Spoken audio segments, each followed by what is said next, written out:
अगर आपने अब तक हमारे चैनल को सब्सक्राइब नहीं किया है तो सब्सक्राइब करके ऑल नोटिफिकेशन का बटन दबा दीजिए ताकि जब भी कोई नई वीडियो आए आप उसे देख पाए सबसे पहले। क्या नाम है जी आपका? मेरा नाम वेदवती है। कहाँ से आए हैं? मैं उदयपुर राजस्थान से आई हूँ। संत रामपाल जी महाराज से नाम दीक्षा कब लिया आपने? मैंने 2008 में ली। संत रामपाल जी महाराज से नाम दीक्षा लेने से पहले आप क्या भक्ति साधना करते थे? मैं हिंदू धर्म के जितने भी देवी देवता हैं उन सभी की भक्ति करती थी। और मैंने 2 गुरु पहले और बना रखे थे, जिनका नाम है, एक तो प्रभुतानंद हैं जिन्होंने हजारों लाखों शिष्य बना रखे हैं यूपी के अंदर, और दूसरे गुरु एक शोपाली बाबा हैं, उन्होंने भी कितने सारे चेले बना रखे हैं। मैंने सबकी भक्ति करके देखी। मैंने 14 के व्रत, मंगल के व्रत, सभी सारे जितने भी व्रत होते हैं सारे किए मैंने।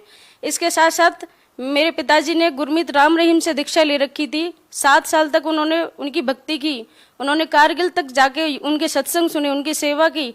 लेकिन वो सब कुछ करते करते हमारे घर में इतना बखेड़ा हो गया था, इतने बीमार रहने लगे सारे सदस्य कि मेरे पापा कभी किसी को लेके जा रहे हैं हॉस्पिटल, कभी किसी को लेके जा रहे हैं। इतना हमारा घर बर्बाद हो चुका था। देखिए, आपकी जो फैमिली थी वो पहले से ही साधु संतों से जुड़ी हुई थी, संतों से नाम दीक्षा ले रखी थी, तो फिर आपने संत रामपाल जी महाराज से नाम दीक्षा क्यों ली?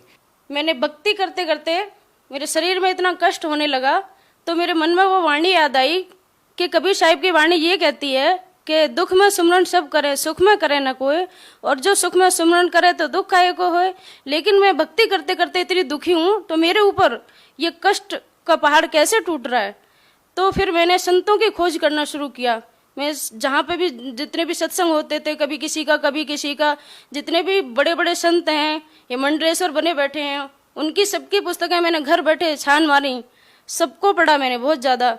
और तुलसीदास जो घट रामायण बनाई हुई है हाथरस वालों ने, उन्होंने उनकी पुस्तक भी मैंने खूब पढ़ी। लेकिन मुझे सब ऐसा ज्ञान लगता था कि उसका कोई सिर और पैर कुछ दिखाई नहीं देता था।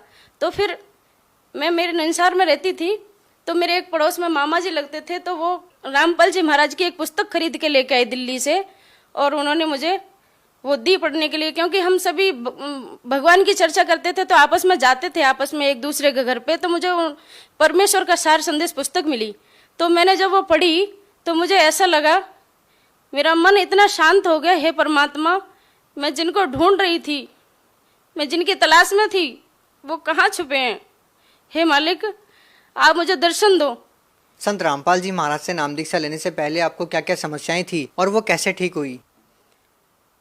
मुझे भूत प्रेत की बाधा थी, और मेरे इतना टाइफाइड से पेट में इतना दर्द रहता था कि मुझे तीसरे दिन हॉस्पिटल में ले जाके भर्ती करवाना पड़ता था। मेरे परिवार वाले इतने परेशान थे मेरे से, मुझे कभी कभी विचार आता था कि ऐसा जीवन क्या जीना है, मैं कभी आत्महत्या कर लूं अपनी। लेकिन परमात्मा की तलाश थी फिर भी, कि कहते हैं कि संतों की शरण में जाने से दुख दूर हो जाते हैं। इसलिए मेरा वो विचार हट जाता था कि नहीं नहीं, संतों की, सच्चे संत की खोज करनी चाहिए। अगर दुनिया में नकली संत हैं तो असली भी कहीं ना कहीं होगा, उसकी खोज करनी चाहिए मुझे। मेरी आत्मा अंदर से गवाही देती थी। तो मैंने फिर संतों की खोज करनी शुरू करी। तो फिर मुझे रामपाल जी महाराज की पुस्तक मिली। उसके बाद फिर मैंने 2008 में आश्रम में आई, और फिर मैंने नाम लिया। पूर्णमासी के दिन 2008 में नाम लिया मैंने। बहन जी, संत रामपाल जी महाराज से नाम दीक्षा लेने के बाद आपको जो भूत प्रेत की बाधाएं थी, क्या वो समस्या दूर हुई? और उसके अलावा भी आपको क्या क्या लाभ मिले? हाँ जी, जिस दिन मैं नाम लेके आई, मेरे घर पे मैंने मेरे कमरे में जाके और मैंने गुरुजी का वो पूजा स्थल बनाया। उसी दिन मैं रात को सोई हुई थी मेरे कमरे में, तो 4-5 भूत प्रेत आए और एकदम मेरे कमरे में एंट्री करने लगे।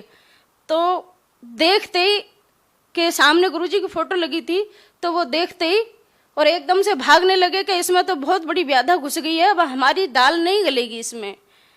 तो वो चले गए। उस दिन के बाद संत रामपाल जी महाराज से नाम लेने के बाद मुझे आज तक कोई पीड़ा नहीं हुई, और उनके दर्शन करने से ही, उनके आशीर्वाद मिलने से ही मेरे जितने भी दर्द रहता था पेट में, मेरे टाइफाइड हर समय 5 साल तक मेरा कभी बुखार नहीं उतरा था, वो सब ठीक हो गया और आज मैं सुखी हूँ। और क्या लाभ हुए आपको? मेरे ससुराल में मेरी नंद थी, वो बहुत बीमार हो गई थी। नाम लेने के बाद अचानक से उनके मतलब बोल दिया था ज्योतिषों ने भी कि आपकी अब आयु पूरी हो चुकी थी। तो वो छत पे ऊपर कमरे में सोई हुई थी, अचानक 3 कुत्ते आए और वो बोलने लगे कि आज तेरा समय पूरा हो चुका था। और आपकी मृत्यु निश्चित थी। उसी समय उनको डर लगा उन कुत्तों से कि ये कुत्ते कैसे बोल रहे हैं। फिर उन्होंने गुरु रामपाल जी महाराज को याद किया।